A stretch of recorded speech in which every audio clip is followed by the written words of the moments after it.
Bonjour, bienvenue à l'Enclave, la Vinothèque à Valréas. Donc, je suis Mathieu Bailly, président fondateur de la société GD Vins, qui est donc une société de conseil et de formation en hôtellerie-restauration, sommellerie, et qui accompagne les professionnels de la sommellerie et les moldus, ce que j'appelle les moldus, c'est vous, ceux qui ne connaissez pas le vin, dans la dégustation et la découverte de certains vins. Et je laisse Théo se présenter, également sommelier. Du coup, moi je m'appelle Théo, je suis le chef sommelier du restaurant Ocre à Rueil-Malmaison, chef Baptiste Renoir, fraîchement étoilé. On entame notre deuxième année et puis on travaille avec Gisèle, avec l'Enclave Vinothèque, qui nous permet d'accéder à de jolis vins et qui va nous faire une jolie dégustation à l'aveugle, on l'espère aujourd'hui. Je vais vous aider un peu parce que c'est compliqué. Déjà, c'est du rouge. Ah ben tu l'as dit, j'allais t'aider avec ça justement. Ah bon, c'est du rouge. On va déguster peut-être 1, 2 ou 3 vins de la gamme Fémivin de chez Enclave. Donc vous êtes sur un vin de vigneron. Moi je pense qu'on a beaucoup de fruits, une belle souplesse, l'acidité, l'équilibre fruits rouges, fruits noirs avec l'acidité qui t'emporte vers la fin de bouche. Ouais. Sur les légères épices est intéressante. La fraîcheur est très intrigante. C'est bien fait, en tout cas c'est très bon, c'est bien équilibré. Il y a une longueur qui est bien présente. Un peu de chaleur quand même, un peu d'alcool. Ce qui fait qu'on retrouve bien le sud. Dans le Languedoc, non? Ouais, millésime peut-être sur Minervois, peut-être 14. Et Minervois 14. Ouais, la finesse d'Anne Gros peut-être. Ah oui, intéressant, ouais. Ouais, parce que ça fait un petit moment qu'Anne Gros travaille en Minervois. Ouais, ça fait quelques années déjà. Des jus en fait. Là, on boit un jus en fait. Ouais, c'est un vrai jus. Ça sort vraiment des Minervois traditionnels qu'on a l'habitude de boire avec cette structure, cette mâche et cette épice. Exactement, et on a cette fluidité qu'on retrouve chez elle, mais qui est intéressante parce que... C'est goulayant. Ouais, c'est goulayant, mais je pense que soit on est sur des vieilles vignes, qui, tu vois, vieilles vignes de Grenache. La Syrah, franchement, j'hésite parce que... Il y a du retourneusy, un vin facile à boire, très agréable. Ouais. Quelle que soit la température, en fait. La température est très bien gérée.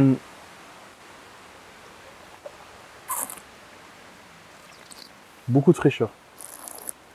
Et ces retours un peu fumés. Tu manges quoi avec ça, toi? Moi, ce que je mangerais avec ça... Apéro, charcuterie, ça va super bien. Apéro, charcuterie, ça va super bien. Ouais. Quelque chose d'un peu sanguin aussi, ça peut faire ressortir le... Tu vois, quelque chose de sanguin, un peu gras. Petits légumes de saison, un peu croquants. Ouais. Les légumes verts, un peu croquants. Le cépage. Alors, moi, j'aurais dit Grenache Cinsault sur les vieilles vignes. Voilà. Avec une dominante de Grenache et une macération très courte. Et le Cinsault qui vient juste apporter le jus. Non, c'est beaucoup plus simple que ça. On est sur 2 hectares de Syrah. C'est de la Syrah. Donc là, cette deuxième dégustation, alors on est sur quelque chose qui n'est pas filtré, pas collé, quoi. Pas filtré, pas collé. Et au nez, ça ressemble à du gamay quand même. Ah ouais, gamay très présent.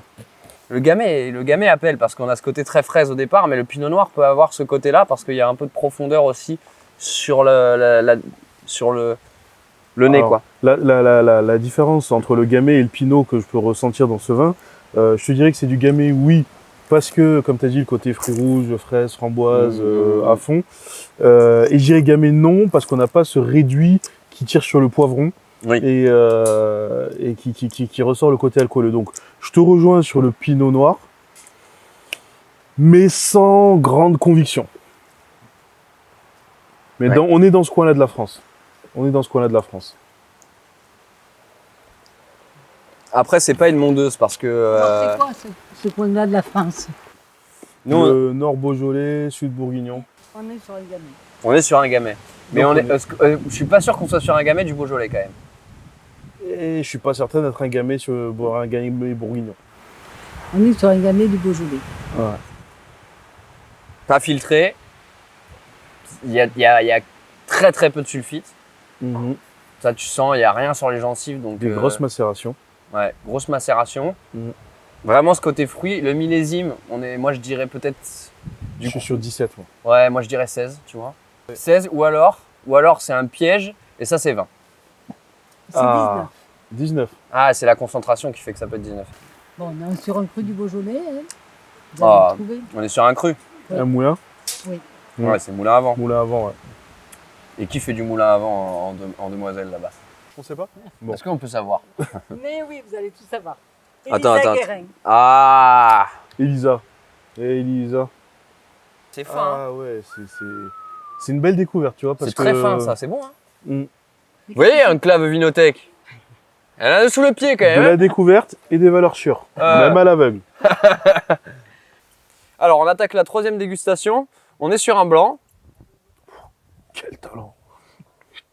Et apparemment, Gisèle au nez, elle a voulu nous piéger. Parce que ça sent bon par ici. Ça sent bon la lavande, ça sent bon l'amande. Ça sent bon le chardonnay, mais il y a quelque chose d'un peu plus... Je pense qu'il y a un assemblage de cépages avec une dominante chardonnay, tu as raison. Ouais. Et l'autre peut-être est la un peu plus clairette, subtil, la clairette va sur ressortir ce l'acidité, côté très floral, acide.